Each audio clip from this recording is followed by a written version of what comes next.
For far too long, you have carried a quiet burden, a persistent whisper of not enough that colors your days and shadows your nights. Perhaps you know the feeling intimately, that knot in your stomach as the end of the month approaches, the uneasy dance of juggling bills, the unspoken question that hangs heavy in the air. Why is it always like this? You work hard, you truly do. You put in the hours, you strive for excellence, and when a fleeting moment of financial relief appears, a bonus, an unexpected gain, there's that momentary surge of hope. You envision breathing room, perhaps a small luxury, or even just the peace of mind that comes with security. But then, almost predictably, it happens.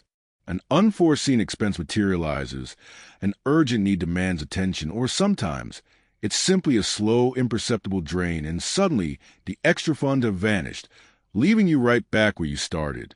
The cycle repeats, a relentless rhythm of effort followed by depletion, leaving you to wonder if true prosperity is a privilege reserved for others, a reality that will forever remain just beyond your grasp. This isn't merely about numbers on a bank statement. It's about a deeply personal narrative playing out within you. It's the story you tell yourself, often unconsciously, about your worthiness, your capability, and your place in the flow of abundance. Perhaps you quietly held beliefs like, money isn't for me, or I don't deserve that much, or even, wealth is inherently complicated or corrupt. These convictions, subtle as they may be, act like invisible anchors, tethering you to a reality of limitation even as your conscious mind yearns for freedom. The frustration mounts when you realize that simply working harder is no longer the answer. You've pushed yourself, stretched your limits, and yet the financial landscape of your life remains stubbornly unchanged. You've explored the conventional paths, haven't you? You've diligently tried to save, even when it felt like squeezing water from a stone. You've delved into financial literacy, studied investment strategies, and set ambitious goals, convinced that a logical, practical approach would unlock the door to lasting change. But despite your earnest efforts, the deep, transformative shift you crave, that palpable sense of ease and magnetic attraction to wealth, continues to elude you. It's as if there's a missing piece, a fundamental secret that separates those who simply survive from those who genuinely thrive, those whose lives seem to effortlessly attract opportunities and resources. You sense there's something deeper at play, an unseen force, a hidden frequency that you haven't yet learned to tune into. The tension of this unresolved struggle has brought you to a precipice, a moment of profound realization. What if the key to unlocking true abundance isn't found in external striving, but in an internal awakening? What if financial prosperity isn't just an external reward, something you chase and capture, but rather an internal vibration, an energetic frequency within you, waiting to be recognized, recalibrated, and unleashed?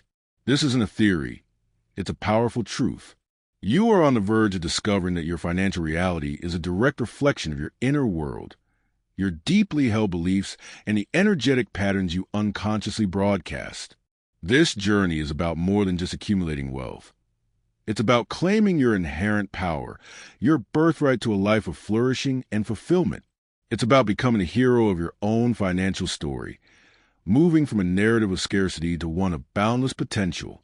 In this transformative experience, you will learn to identify and dismantle the very limiting beliefs that have acted as invisible barriers, keeping true prosperity at bay.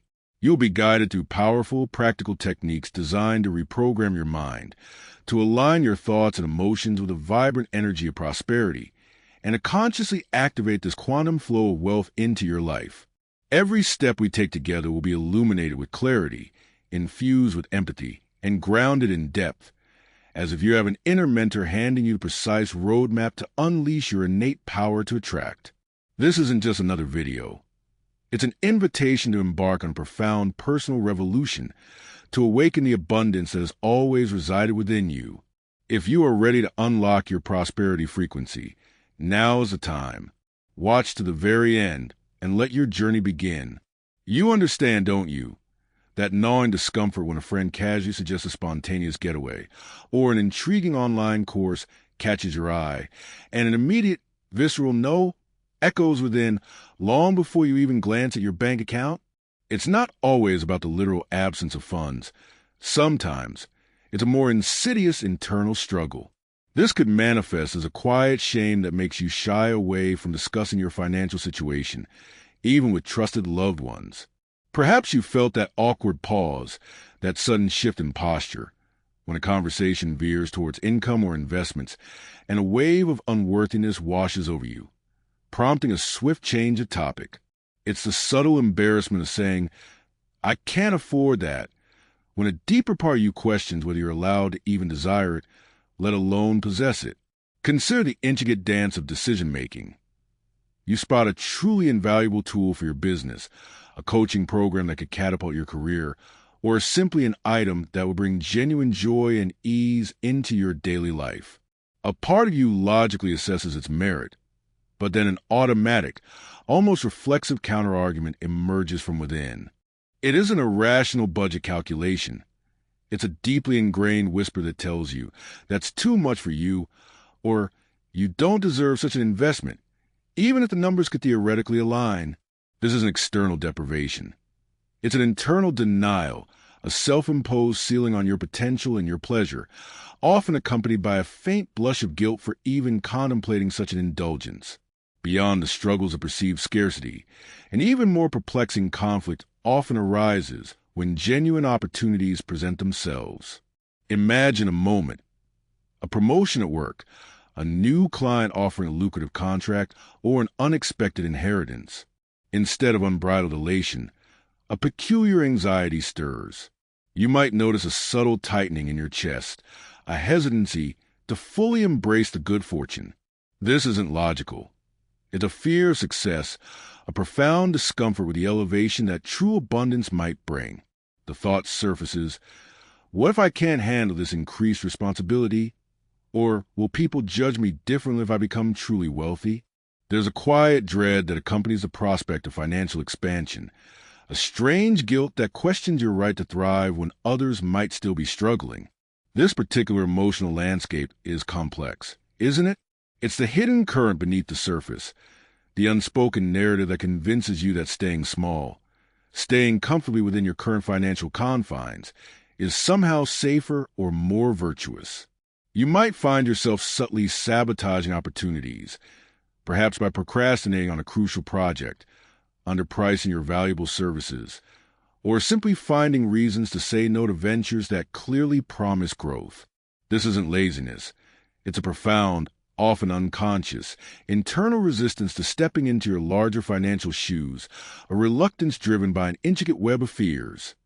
Fear of visibility, fear of envy, fear of the unknown responsibilities that wealth might entail. Recognizing these nuanced emotional conflicts, the shame surrounding your current state, the guilt about desiring more, and the unexpected apprehension about actually achieving it, is the critical first step.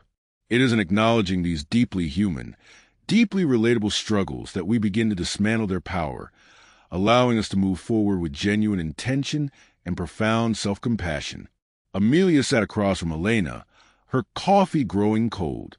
She'd spent the last hour detailing her meticulously crafted financial plans, the spreadsheets, the budgets, the discipline she poured into every decision. Yet a familiar frustration etched itself onto her face as she admitted, "It's like I'm hitting an invisible wall. Elena, I know what I should do. I even do it for a while, but then something shifts and I'm back in this cyclical struggle. It's not a lack of effort. It's a lack of sustained forward momentum." Elena, with her discerning gaze, merely nodded, stirring her tea. "Tell me, Amelia," she finally said, her voice gentle yet penetrating. "What did money feel like in your home when you were growing up? Not what your parents said explicitly, but what did you observe? What were the unspoken rules, the atmospheric pressure surrounding it?" Amelia paused, the question pulling her back decades. She closed her eyes, and images flickered into her mind's eye. She saw her father, always with furrowed brow, meticulously sifting through bills at the kitchen table, the air thick with an unspoken tension. He never spoke of lack, but of prudence, of frugality as a virtue, of the constant need to be prepared for anything. Her mother, conversely, often indulged in small, fleeting pleasures when money appeared: a new dress, a fancy meal, often followed by a quiet sigh, as if bracing for its inevitable disappearance. There was an open discussion of finances, but a pervasive sense of caution mixed with an almost desperate enjoyment of temporary abundance, a subtext that wealth was a fickle visitor, not a permanent resident. Further, Amelia recalled family gatherings, where anecdotes about distant relatives often painted two extreme pictures: the hard-working, humble grandparent who never had much but always made do, and the cautionary tale of an uncle who got too big for his britches after a successful venture and subsequently faced ruin. These weren't explicit warnings against wealth, but subtle, repeated narratives that etched themselves into her subconscious, creating a complex internal script. Money is earned through sacrifice. It's fleeting, and too much of it can be dangerous. She also recognized the pervasive cultural echoes from her youth: the relentless advertising of keeping up, juxtaposed with moralizing stories of simple living or the inherent goodness of struggling. She remembered schoolyard conversations, playground judgments, and media portrayals that all, in their own ways, contributed to an unspoken code about who deserved what and how much. A profound realization dawned on Amelia. These weren't just memories. They were the very threads woven into the fabric of her financial operating system.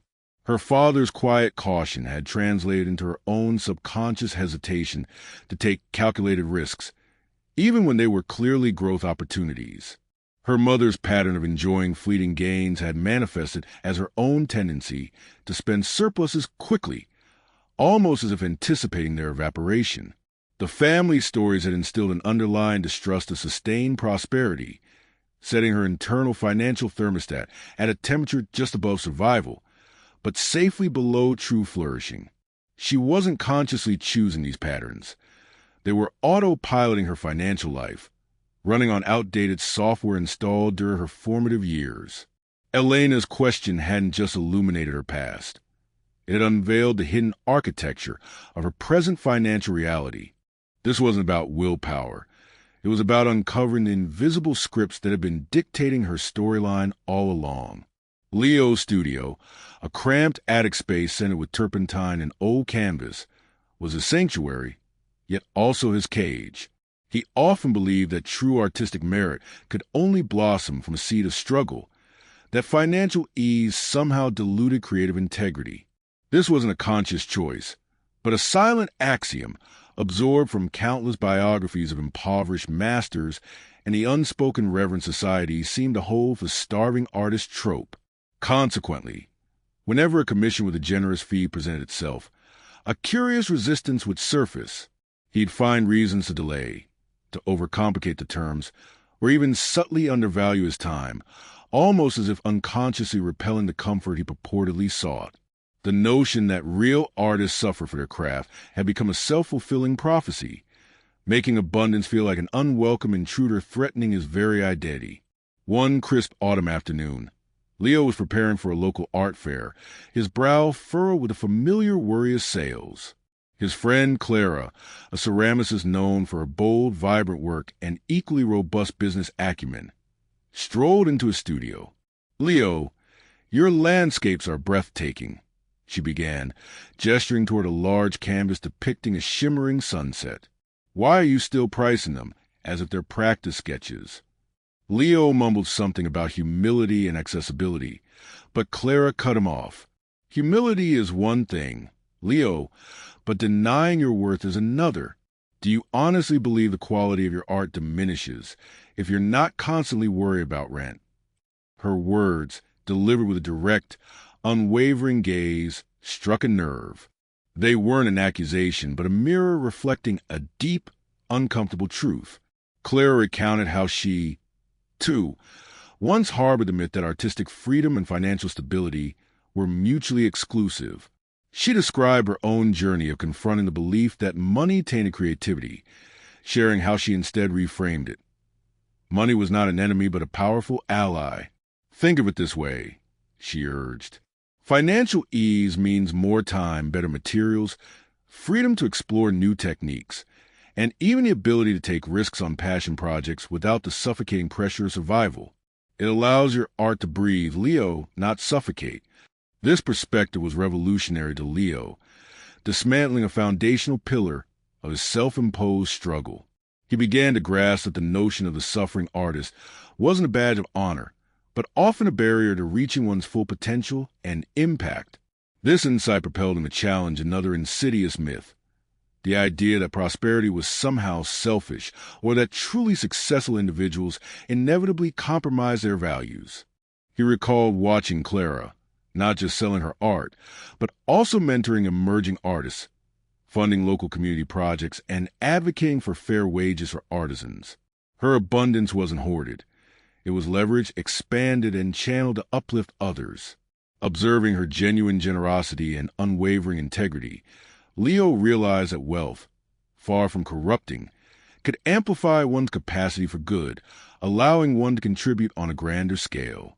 It became clear that money was merely a conduit, its moral valence determined entirely by the hands that wielded it. He started to repeat a new mantra, initially feeling awkward, then with growing conviction. My creativity is abundant, and I am worthy of abundant compensation for my gifts. My prosperity enhances my capacity to create and to contribute meaningfully to the world. He began to visualize his art not as a desperate plea for survival, but as a vibrant offering sought after and cherished, allowing him to live a life of comfort and freedom, which in turn fueled even greater artistic exploration. The subtle shift in his internal dialogue was palpable. He found himself approaching potential buyers with newfound confidence, articulating the value of his work without apology. This profound internal recalibration wasn't about becoming someone else. It was about shedding the limiting myths to reveal the financially empowered artist he was always meant to be. The studio still smelled of turpentine, but now it also carried a faint, invigorating scent of possibility. The subtle hum of the office air conditioning did little to quell the rising tension within Sophia. Despite her undeniable talent in orchestrating complex marketing campaigns, a persistent unease clung to her, a sense of perpetually running on a treadmill. She wasn't struggling with day-to-day bills, but every career advancement opportunity seemed to glide past her, landing in the laps of colleagues who, she begrudgingly admitted, seemed to exude an effortless confidence she often lacked.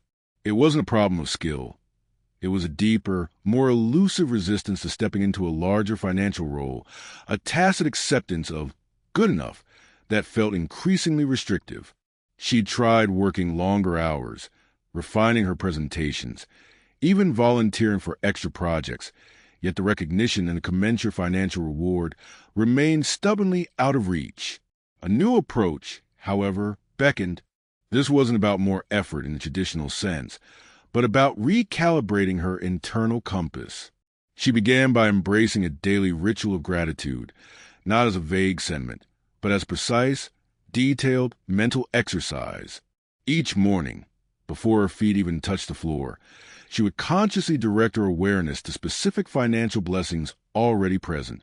It wasn't about the grand sum she desired, but the seemingly mundane. The reliable internet connection that enabled her work, the comfort of her warm apartment, the health that allowed her to pursue her ambitions, the steady income that, while not expansive, provided a bedrock of stability. She'd close her eyes, feeling the warmth of her duvet, and visualize these resources as energetic currents flowing to her, rather than forces she constantly had to chase. This practice, repeated consistently, began to subtly shift her internal energetic state from one of striving to one of receiving. Furthermore, Sophia introduced a distinct form of journaling into her routine. This wasn't a diary of daily events or a list of complaints. Instead, she used it as a future scripting tool. Each evening, she would dedicate 10 minutes to writing, in vivid present tense, about a future where she effortlessly commanded higher compensation, successfully navigated significant investments, or generously funded projects she cared deeply about. She described the feelings accompanying these accomplishments, the quiet confidence, the sense of impactful contribution, the profound inner peace. She would write about engaging in negotiations with an unshakable belief in her value, detailing the specific language she'd use and the positive, appreciative responses she'd receive. This active reconstruction of her financial narrative, rather than simply reflecting on her current situation, began to forge new neural pathways, essentially pre-paving her future experiences. Simultaneously, she cultivated a vibrant visualization practice. This wasn't just a fleeting mental image. It was a full sensory immersion. During her lunch break, she'd find a quiet corner, put on calming music, and dedicate 15 minutes to vividly experiencing her desired financial reality. She'd imagine the texture of a high-end business card with her new, elevated title, the feeling of signing a significant contract, the scent of a celebratory dinner after a successful investment, the sound of her financial advisor congratulating her on a milestone.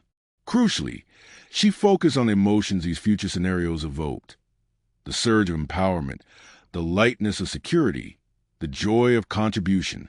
This consistent, multi-sensory mental rehearsal began to program her subconscious, signaling to her entire being that this elevated financial reality was not only possible, but already an integral part of her unfolding journey. The synergistic effect of these deliberate mental rituals started to ripple into her external world. During team meetings, Sophia found herself articulating her ideas with unexpected clarity and conviction, advocating for her project's higher budgets and broader scopes with a newfound authority. She noticed herself instinctively volunteering for high-visibility assignments that she previously might have shied away from, approaching them with an inherent belief in her capacity to excel. Consequently, when a significant client account opened up, requiring a senior lead, she didn't hesitate. She presented her case with a quiet assurance, her words flowing effortlessly, underpinned by months of internal calibration. This wasn't an act. It was the authentic expression of a mind now attuned to its own immense value, ready to attract and embody the financial abundance it had been consistently rehearsing. Her mindset hadn't just shifted. It had become a catalyst for a palpable, real-world change. The moment Clara finally understood that her financial reality wasn't a static condition, but a living, breathing extension of her self-perception, everything began to change. For years, she had carried the silent weight of feeling like an accidental success, a temporary guest in the realm of financial stability. Despite her professional achievements, she always half expected the rug to be pulled out from under her, as if abundance were a borrowed garment she was ill-equipped to wear. Her internal narrative had been one of cautious management, never truly one of confident ownership. The shift wasn't a sudden epiphany, but gradual unfolding, a conscious decision to shed the skin of her old identity and step into the vibrant essence of who she was truly capable of becoming. She started by observing herself, not in judgment, but with detached curiosity. When a new investment opportunity arose or a significant financial decision loomed, she no longer approached it with the anxious trepidation of someone merely hoping for the best. Instead, she consciously embodied the persona of a sagacious investor, a skilled orchestrator of resources. This meant asking herself, how would someone who inherently knows they attract and manage wealth wisely approach this? It wasn't about faking it until she made it. It was about internalizing the core characteristics of that desired identity: composure, foresight, a deep trust in her own judgment, and allowing those qualities to guide her actions rather than the old script of fear and scarcity. She began to speak about money not as an external force she battled, but as a responsive energy she intelligently directed, an integral component of her flourishing life. This profound recalibration of self-identity didn't exist in a vacuum, intrinsically linked to her deepest purpose. Clara, a passionate advocate for sustainable urban farming, had always yearned to contribute more than just her time. Her newfound financial confidence wasn't about accumulating for accumulation's sake. On the contrary, it became the sturdy bridge connecting her passion to tangible impact. Previously, she might have mentally shelved the idea of substantial financial contribution, deeming it beyond her scope. Now, she envisioned her increasing wealth not as a personal hoard, but as fertile ground for seeding change. Her ethical compass became her guiding star. She sought out businesses and ventures that aligned with her values, understanding that true prosperity was inherently intertwined with doing good in the world, that wealth generated with integrity possessed an altogether different resonance. Furthermore, this journey demanded a heightened sense of emotional maturity, particularly when confronted with the inevitable ebb and flow of financial markets or unexpected expenses. The old Clara would have spiraled into panic at a minor setback, viewing it as confirmation of her unworthiness. The new Clara, however, approached such moments with a grounded resilience. She understood that temporary fluctuations were not personal indictments, but rather opportunity for learning and strategic adjustment. She cultivated a serene patience, recognizing that sustainable growth required wisdom over impulsive reaction and a deep emotional intelligence in navigating both opportunities and challenges.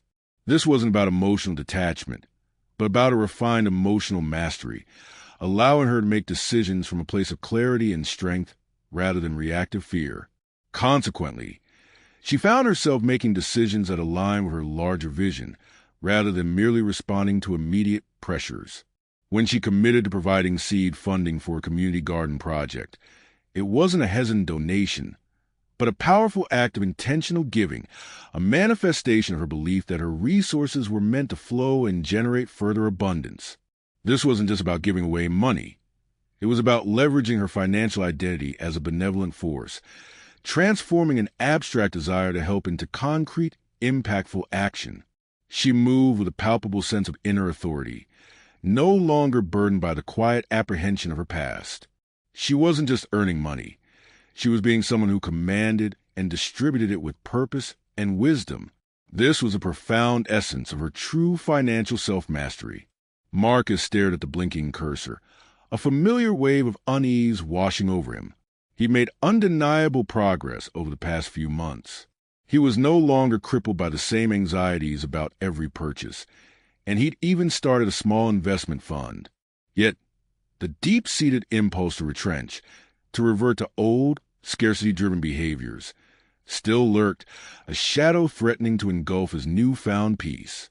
It was as if his mind, long accustomed to a particular financial frequency, kept trying to default back to static. He understood the initial activation, but the pervasive challenge now was durability. This internal tug-of-war prompted Marcus to look beyond mere mental exercises. He realized the initial reprogramming was akin to planting new seeds. Now he needed to nurture the soil, protect the sprouts, and ensure they grew into mighty trees. One profound revelation came through actively curating his environment. He meticulously decluttered his workspace, not just physically but digitally.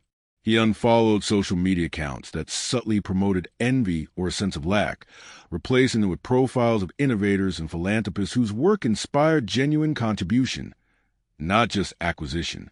His home became a sanctuary designed to reflect abundance, even in small ways: a thriving plant, a beautifully arranged collection of meaningful objects, quiet corners for contemplation, each element a subtle, constant affirmation of growth and potential.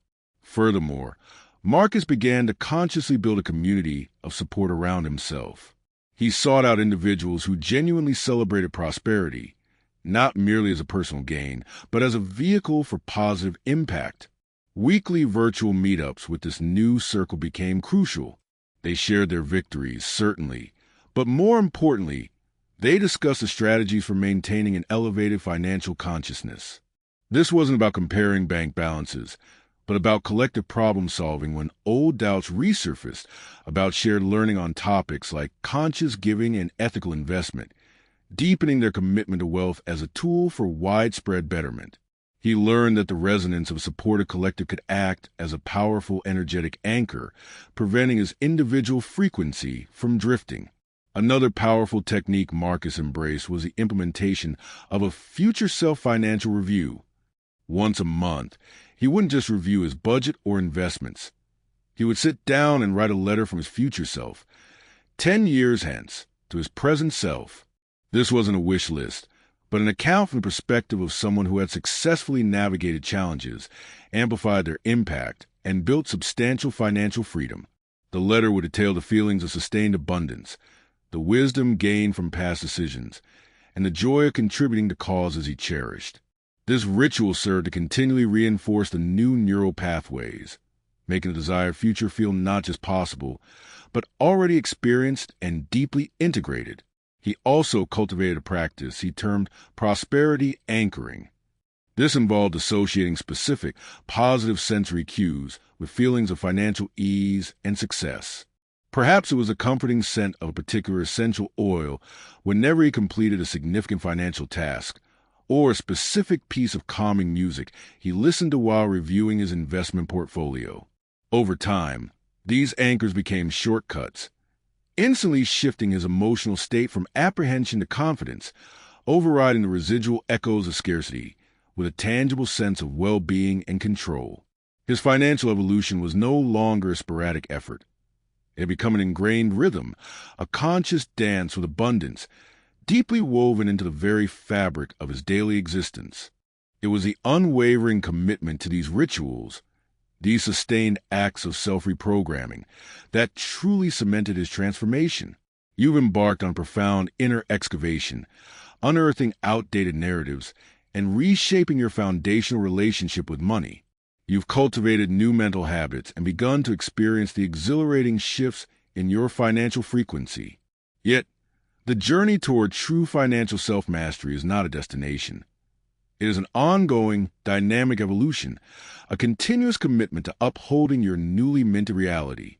The old neural pathways, accustomed to well-worn routes of scarcity, may occasionally try to reassert themselves, whispering doubts or pulling you back to familiar, yet limiting patterns.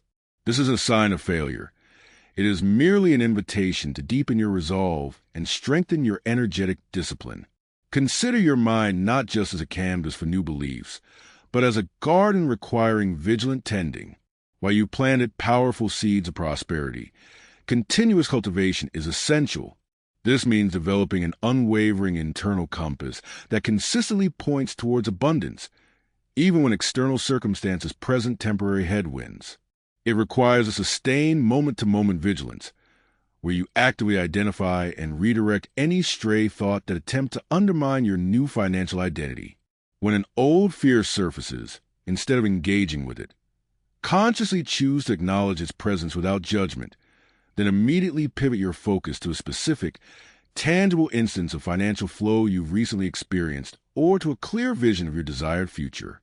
This deliberate act of redirection strengthens the new pathways, diminishing the power of the old. A deeper layer of this commitment involves anchoring your new truth within your very physiology. Beyond mental affirmations, actively embody the feeling of financial ease. How would someone who effortlessly attracts and manages wealth move? How would they breathe? Consider adopting subtle physical practices. Perhaps a confident posture when discussing financial matters, a deliberate and calm hand gesture when signing a document, or even simply taking a moment to breathe deeply and ground yourself before opening your banking app. These micro-actions, repeated consistently, send powerful signals to your subconscious, cementing the new identity not just in your mind, but in your physical being. Your body becomes an active participant in manifesting your financial reality, not just a passive observer. To truly fortify this long-term alignment, establishing personal financial tenets becomes invaluable. These are non-negotiable principles you commit to, independent of market fluctuations or momentary urges.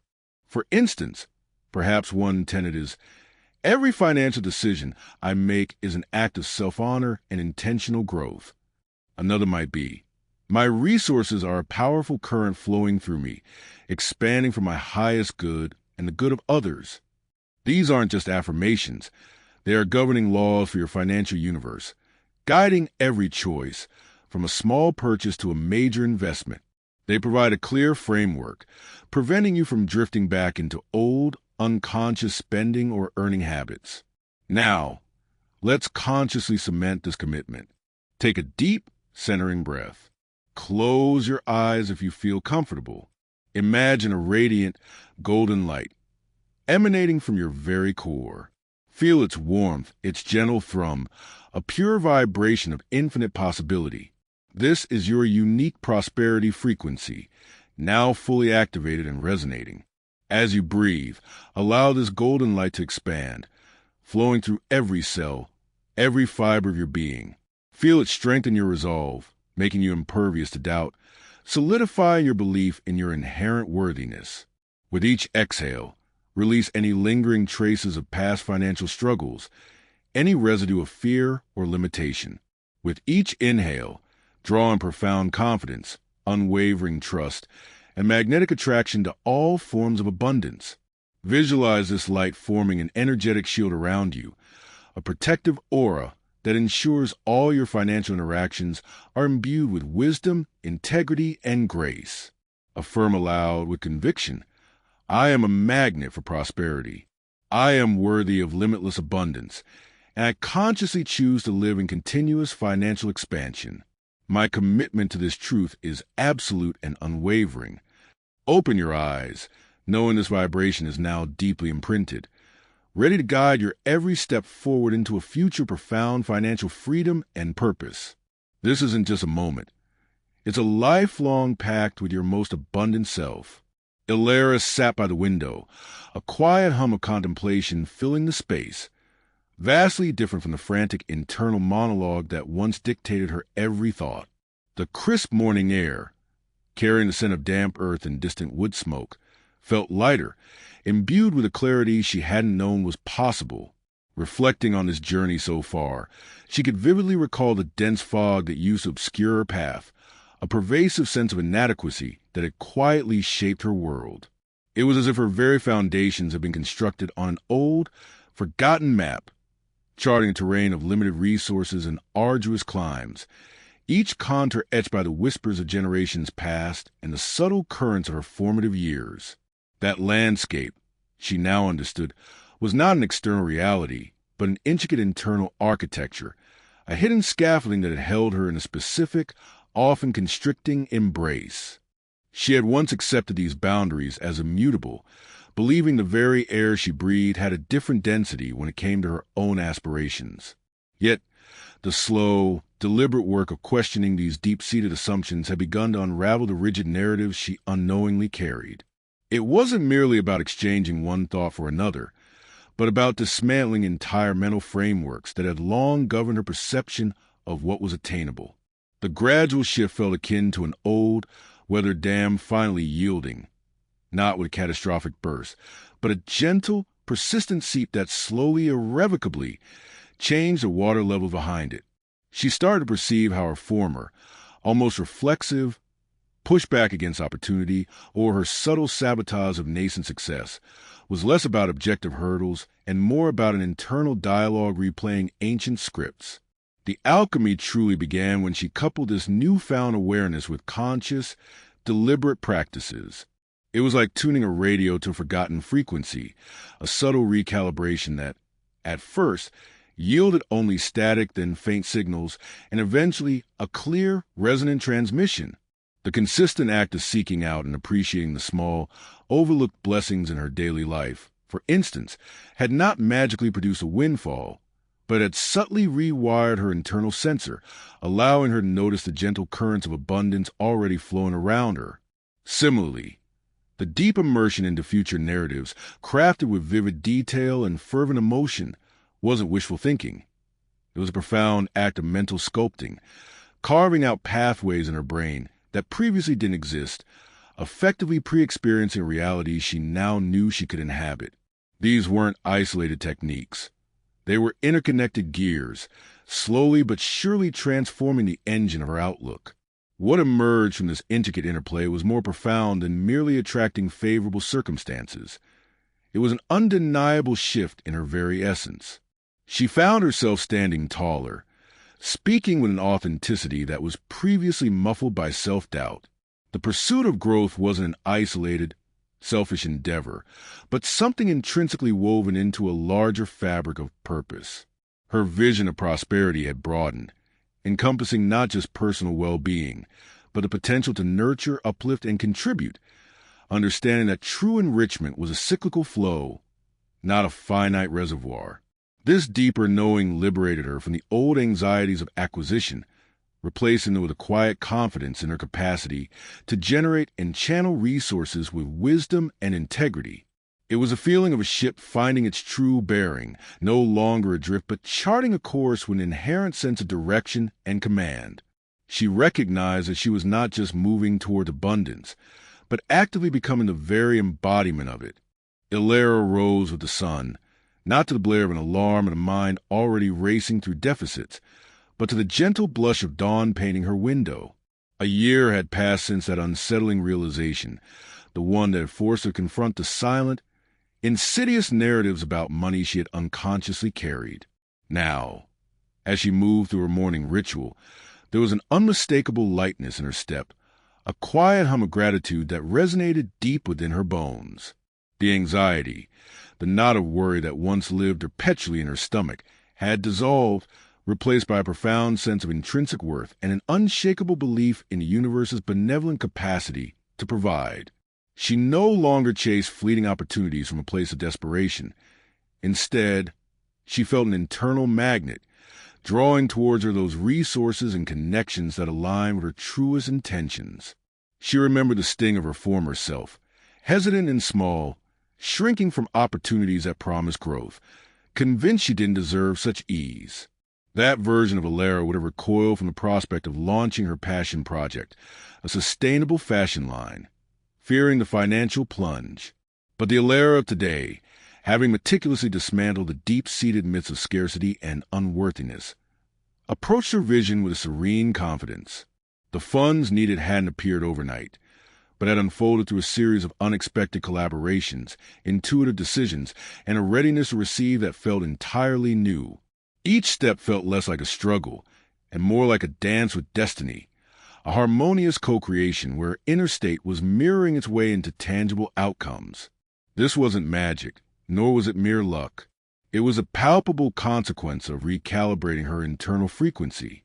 She had learned to listen, truly listen, to the whispers of her own limiting beliefs, tracing them back to their origins not to blame, but to understand and gently release. Her mind, once a battleground of not enough, had transformed into a fertile ground for conscious creation. The daily rituals, the meticulous gratitude journaling, the vibrant visualizations of impact and flow, the deliberate practice of feeling prosperous before the external evidence appeared, had sculpted new pathways in her brain, forging a powerful, unwavering connection to the quantum flow of abundance that had always existed, merely waiting for her to tune in. She understood now that abundance was not something one chased outside, but something one activated from within. The true revelation, however, lay not just in the accumulation of resources, but in the profound liberation that came with it. Money, once a source of fear and tension, had become a powerful tool, an amplifier of her purpose. She found herself naturally drawn to ventures that not only thrived financially but also contributed meaningfully to the world, recognizing that ethical prosperity and genuine impact were two sides of the same golden coin. This wasn't a destination reached, but an ongoing journey, a continuous dialogue with her evolving self and the dynamic energy of wealth. Each new challenge became an opportunity to deepen her understanding, to refine her frequency, to lead with integrity and emotional maturity. So, as you stand at the precipice of your own financial awakening, remember Ilara. Remember that the map to true prosperity is not etched in stone, but waits to be redrawn by your own hand, guided by your reawakened inner compass. You possess the innate capacity to reshape your reality, to dismantle the invisible ceilings, and to unlock a life not merely of survival, but profound flourishing and meaningful contribution. The subtle shifts you initiate today are not just about changing your bank account. They are about reclaiming your inherent power, affirming your worth, and stepping into the magnificent, abundant identity that has always been your birthright. Trust the process, commit to the shift, and watch as your world, internal and external, transforms in breathtaking ways. If this message resonates with you, consider subscribing and sharing your experience in the comments. Your energy supports the manifestation of others, and together we amplify abundance. Start watching now. Follow each step with intention, and let this be the moment your financial reality starts shifting toward prosperity.